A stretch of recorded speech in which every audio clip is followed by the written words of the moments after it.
ঠাকুরের আদর্শ চলবে, চলবে না চলবে না। আপনার দুনিয়ায় এমন কোন মায়ের সন্তান জন্মগ্রহণ করে নাই এই মোহাম্মদ ইসলামকে থামিয়ে দিয়ে যেতে পারে। বাবা দেওয়ান বাগি তার কার্য করেছেন, এবার কুদরতে খোদার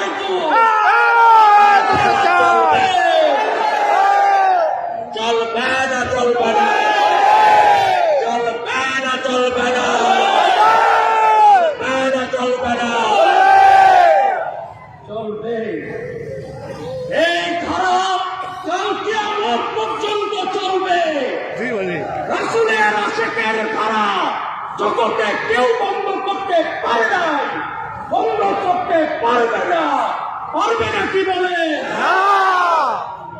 আল্লাহ দয়া করে আমাদেরকে সুযোগ দিয়েছেন, তার মতো মহান, তার মতো এই সৃষ্টিকর্তার গোলাম হওয়া রাসূল দয়া করে সুযোগ দিয়েছেন তার আশেক হওয়া।